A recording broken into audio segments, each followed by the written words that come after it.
ఇక్కడ వస్తుందా? ఇక్కడ వస్తే పెట్టండి, ఒక్కసారి అది చూడాలి.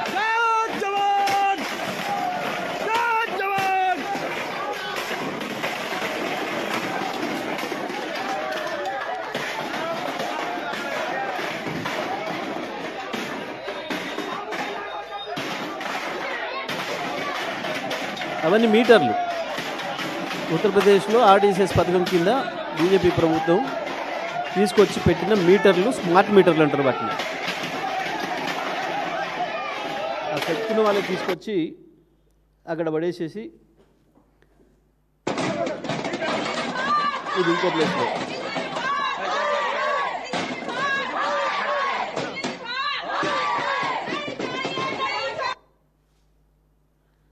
ఓకే.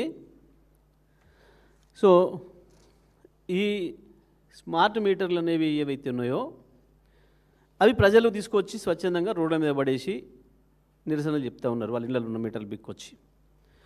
ఈ మీటర్లను పట్టుకొచ్చి ఇప్పుడు రేవంత్ రెడ్డి మన నెత్తిన పెడతారు, తెలంగాణ విద్యుత్ వినియోగదారులు నెత్తిన పెడతా అంటాడు. ఎక్కడనో పెడతారు అనుకునేరు, మీ ఇళ్ళకు కూడా వస్తాయి, మీ ఇళ్ళకు కెమెరామెన్ల ఇళ్ళకి వస్తాయి, మీ రిపోర్టర్ల ఇళ్ళకి వస్తాయి, అందరి ఇళ్ళకి వస్తాయి, ప్రతి ఇంటికి. దీంతోపాటు ప్రస్తుతానికి వ్యవసాయానికి మేము ట్రాన్స్ఫార్మర్ కానీ పెడతాం కదా అని మాట్లాడుతున్నారు. తప్పించుకోవడానికి రైతులు గుర్తుపెట్టుకోవాలి, ఇవాళ తెలంగాణ రైతాంగం అందరూ. మేము మీటర్ కాడి తీస్తలేము, మీ మోటార్ కాడి తీస్తలేము, కేసీఆర్ అబద్ధం చెప్తున్నాడని మాట్లాడుతున్నారు. కానీ ట్రాన్స్ఫార్మర్ కాడ పెడతాడు. ఎందుకు పెట్టాలి ట్రాన్స్ఫార్మర్ కాడ? నీ దగ్గర ఏం ఆలోచన లేకపోతే దాన్ని ఉపయోగించుకొని రేపేదో నీ కత్తెర పెట్టడం కొరకు కాకపోతే,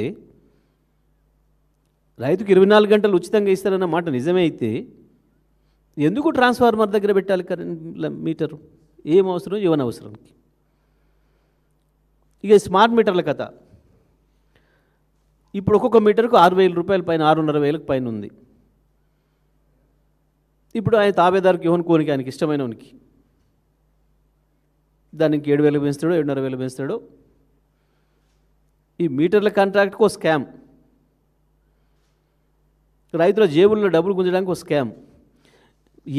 ఏం జరుగుతుంది ఈ మీటర్తోని? మీ కరెంటు మీకు ఎప్పుడు వద్దో తెలియదు. ముందు రీఛార్జ్ చేసుకోవాలి. ఇప్పుడు ఇంతకుముందు మనం ఈ ఫోన్లలో ప్రీపెయిడ్ ఫోన్స్ అని ఉంటాయి కదా కొన్ని, అది అయిపోతే అక్షరం ఆగిపోతుంది. మీరు ఏం చేస్తారు అని అంటే, ఇప్పుడు మీకు నెలకు 300 బిల్లు వస్తుంది అనుకుందాం, 300 సరిపోయే రీఛార్జ్ చేసుకొని పెట్టుకుంటారు మీరు. వాడు ధర పెంచిండనుకో, అది 20 రోజులకే సరిపోతే 20 రోజుల నాడు కథం అయిపోతుంది. మధ్యరాత్రి మీకు రాత్రి 11 గంటలకు 10ంటికో కట్ అయిపోతుంది కరెంట్, ఆటోమేటిక్గా అయిపోతుంది, చీకటి అయిపోతుంది మీ ఇల్లు. ఇక తెల్లవారిందాక మీకు కరెంట్ దిక్కుండదు. మళ్ళీ మీరు పైసలు సంపాదించుకొని వానికి దాంట్లో కొట్టి మళ్ళీ నాకు ఇంత మళ్ళీ 10 రూపాయలదో 20 రూపాయలదో 50 రూపాయలదో మీకు వెళ్ళిందని బట్టి ఈరబాబు అంటే ఇవ్వాలి.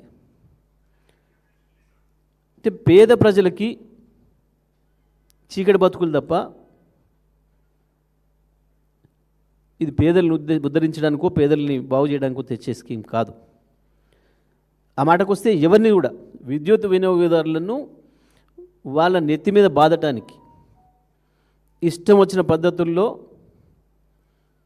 వీళ్ళు మనతో ఆటాడుకోవడానికి మన చేతులు ఏముండదు. ఇక వాడు ఇక్కడ అనుకుంటే కనెక్షన్ కట్టే. ఇంకా దీని రాబోయే కాలంలో చాలా లింకులు పెట్టబోతారు. మంచినీళ్ళకు కూడా ఏదైతే హైదరాబాద్లో మీటర్ పెట్టి వసూలు చేస్తా అని చెప్పిండో, మంచినీళ్ళ బిల్లు కట్టకపోతే కూడా కరెంటు కట్ చేస్తాడు, లేదా కరెంటు బిల్లు కట్టకపోతే మంచినీళ్ళు కట్ చేస్తాడు. అన్నీ ఒకటికి. ఇవన్నీ దేని కొరకు, ఎవరి కొరకు? మొన్న వాళ్ళ గురువుగారు మోడీ గారు అడిగిపోయారు కదా వచ్చి,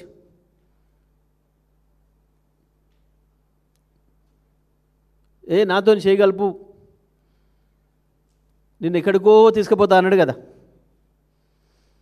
నిన్ను ఎక్కడికో తీసుకుపోదాం అనుకుంటుంటే మీరు రాహుల్ గాంధీ ఇక్కడనే వస్తున్నాడు నిన్ను అని చెప్పిపోయాయి కదా మొన్న. ఆయన ప్రేమనంతా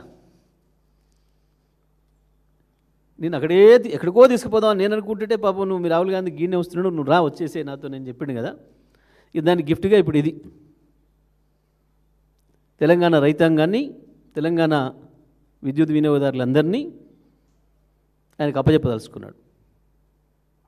అల్టిమేట్గా దీన్ని ప్రైవేటీకరణ చేయడానికి చేసే కుట్ర. దీన్ని ప్రైవేటీకరణ చేయాలి. ఇప్పుడు ఆయన పథకం అంతా అది చేసి ఏం చేయాలి? ఈ పథకంలో చేరినాక 2 సంవత్సరాల లోపల నువ్వు ఈ కరెంటు మీద నువ్వు పెడుతున్న ఖర్చు ఎంతో ఆదాయం కూడా అంతే వచ్చేటట్టు చేయాలి 2 ఏళ్లలోనే. ఇప్పుడేమో రకరకాల స్కీముల పేరు మీద ప్రభుత్వం 10,000 15,000 కోట్లు డిస్కమ్లకు ఇసుకుంటూ వచ్చింది. ఇప్పుడు ఇక ప్రభుత్వం నుంచి బాధ్యత నుంచి తప్పించుకోవాలి. ఇవాళ లిఫ్ట్ ఇరిగేషన్లతోని రైతులకు ఉచితంగా నీళ్ళు ఇస్తున్నాం. మోటార్లకే కాకుండా మామూలు రైతు తను పెట్టుకున్న మోటార్కి కాకుండా లిఫ్ట్ ఇరిగేషన్ల ద్వారా కూడా ఇస్తూ ఉన్నాం. ఇది ప్రభుత్వమే ఇప్పుడు ఆ ఖర్చును భరిస్తూ వస్తుంది. రేపు దాన్ని మొత్తం మళ్ళీ రైతుల మీదకి ట్రాన్స్ఫర్ చేస్తారు. మొత్తం లిఫ్ట్ ఇరిగేషన్తో మీరే కదా పంటలు పండించుకుంటుంది కాబట్టి మీరే బిల్లు కట్టాలి. రైతుల మీద మామూలుగా ఉండదు బాధుడు. ఈ మీటర్ల ఖర్చు ఎవడు పెడతాడు అని అంటే మీటర్ల ఖర్చు కూడా మళ్ళీ మన మీద వినియోగదారుల మీద వేస్తారు. అదనంగా 6,000 రూపాయలు 6,500 రూపాయలు వేస్తారు. నాకు తెలిసి ఇప్పటివరకు అట్లే ఉంది ధర. కానీ మరి అది మన రేవంత్ రెడ్డి ప్రభుత్వంలో కదా, మళ్ళీ అందులో మళ్ళీ బట్టి విక్రమార్క మంత్రి, మరి ఈయన పర్సెంటేజ్ ఆయన పర్సెంటేజ్ కలుపుకుంటే మరి ఎంతకు పోద్దు అది మీటర్ ధర కలిపి మన మీదనే వేసి మళ్ళీ అది కూడా 2 ఏళ్లలోనే సాఫ్ చేసేయాలి. ₹1 అదనంగా ప్రభుత్వం నుంచి ఇచ్చే పని లేకుండా మొత్తం వినియోగదారుల మీదనే వేసి సమానం చేసి అప్పుడు అదానికి అప్పచెప్పాలి. దానికి ఇంకొక కథ కూడా తెచ్చారు. తమ ఈ రైతులు ఇంటట్లేరు, ఈ రైతులతో పెట్టుకుంటే బాగలేదని చెప్పి ఇంకో 3వ డిస్కమ్ తయారు చేస్తున్నామని చెప్పారు. ఇప్పుడు దాకా తెలంగాణ 2 డిస్కమ్లతో పనిచేస్తుంది. అటు నార్దరన్ డిస్ట్రిబ్యూషన్ కంపెనీ, ఇటు సదరన్ డిస్ట్రిబ్యూషన్ కంపెనీ. అటు ఆదిలాబాద్, నిజామాబాద్, మెదక్, వరంగల్, ఖమ్మం ఏమో నార్దర్న్ కింద ఉంది. హైదరాబాద్, రంగారెడ్డి, మహబూబ్నగర్, నల్గొండ ఇవి సదరన్ కింద ఉన్నాయి.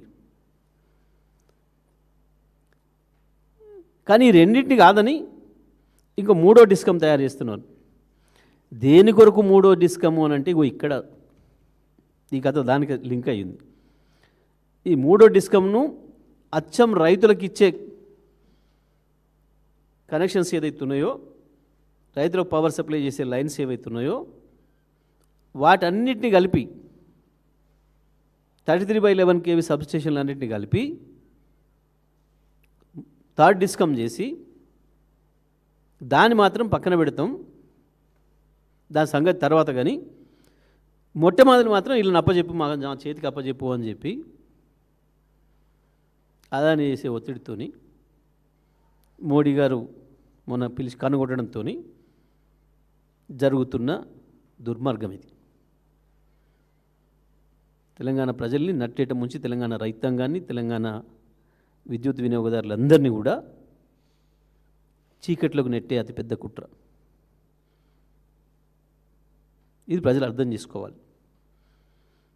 చూసాం ఇప్పుడు మనం స్పష్టంగా ఆంధ్రప్రదేశ్లో కూడా మొదలు ఇట్లనే గత ప్రభుత్వం వాళ్ళ భయానికి లొంగిపోయి ఇక మేము ఒక పైలట్ ప్రాజెక్ట్ కింద పెడతామని చెప్పి శ్రీకాకుళంలో పెట్టి వెనుక విక్కున్నారు. అమ్మో ఇది పెడితే ఖతమైపోతాం, ఖతం చేస్తారు మన ప్రజలందరూ కలిసి అని చెప్పి.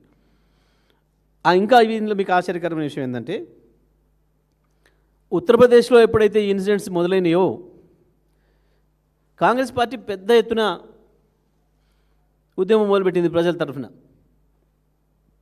స్మార్ట్ మీటర్లకు వ్యతిరేకంగా. స్మార్ట్ మీటర్ల వ్యతిరేకంగా కాంగ్రెస్ పార్టీ అక్కడ ప్రజలతో గొంతు కలిపి ఉద్యమాల్లో భాగస్వామ్యమైంది. దాంతో వెంటనే ఇవాళ అక్కడ ఉత్తరప్రదేశ్ రాష్ట్ర ప్రభుత్వం 2-3 రోజుల్ని తేరుకొని లే స్మార్ట్ మీటర్లు అన్నీ తీసేస్తున్నాం, మేము ఎప్పుడైతే మీ పాత పద్ధతిలో పోస్ట్ పెయిడ్ మీటర్లే పెడతాం, ఇక మీరు ఆందోళనకు గురి కావద్దు అని చెప్పి వెంటనే విత్డ్రా చేసుకుంది. మరి కాంగ్రెస్ పార్టీ, రాహుల్ గాంధీ ఖర్గేల నాయకత్వంలో ఉన్న కాంగ్రెస్ పార్టీ ఉత్తరప్రదేశ్లోనేమో స్మార్ట్ మీటర్లు వద్దు తప్పు అని చెప్పి ఉద్యమం చేస్తూ, మరి తెలంగాణలో మేము అదే స్మార్ట్ మీటర్లను తెస్తాం, ఉత్తరప్రదేశ్లో పీకేసినాయి తెచ్చి ఈడ పెడతాము అని అంటే ఇది ఏమన్నట్టు? కాంగ్రెస్ పార్టీ జాతీయ పార్టీనా లేదా అది ఊరికొక తీరు పార్టీనా? విద్యుత్ పైన కాంగ్రెస్ పార్టీకి మొత్తానికి ఒక విధానం ఉండాలి కదా రాహుల్ గాంధీ గారికి. ఉత్తరప్రదేశ్లో ఏం మాట్లాడుతున్నాడో ఇక్కడ ఇండియాలో తెలంగాణలో కూడా అదే మాట్లాడాలి కదా. అక్కడ వద్దని ప్రియాంక గాంధీ నాయకత్వం వహించి రోడ్ల మీద వారేస్తున్న స్మార్ట్ మీటర్లు తెలంగాణకి ఎట్లా లాభం అవుతాయి, తెలంగాణ వినియోగదారులకు ఎట్లా ఉపయోగమవుతుంది? ఇది రేవంత్ రెడ్డి, బాటి విక్రమార్క లేదా అసలు పై నాయకుడు రాహుల్ గాంధీ సమాధానం చెప్పాలి తెలంగాణ ప్రజలకి. కేసీఆర్ మొత్తుకున్నాడు, అప్పుడే చెప్పిండు, ఎలక్షన్లు అప్పుడే ప్రతి సభలో చెప్పిండు, కాంగ్రెస్ని తెచ్చుకోకుండా మీ పని చీకట్లు అవుతాయి, మీ బతుకు చీకట్లు అవుతాయి, రైతులకు మీటర్లు పెడతాడు అని చెప్పి. మేము ఇవాళ తెలంగాణ రైతాంగాన్ని కావచ్చు, తెలంగాణలోని అన్ని వినియోగదారులు హైదరాబాద్తో సహా, ఇవాళ ఇక్కడ మనం కూర్చొని మాట్లాడుతున్న ఈ భవన్తో సహా మీ మీడియా హౌజెస్తో సహా అన్నిటికీ కూడా స్మార్ట్ మీటర్లే వస్తాయి.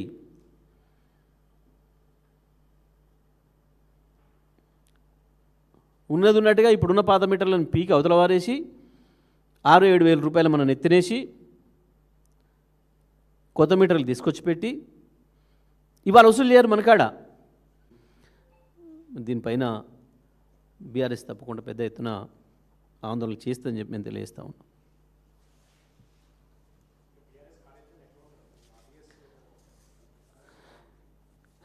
తప్పకుండా మేము ప్రజల్లో విస్తృతంగా తీసుకుపోతాం. దీన్ని ప్రజల చైతన్య స్థాయిని బట్టి మా ఉద్యమ రూపాన్ని కూడా నిర్ణయించుకుంటాం.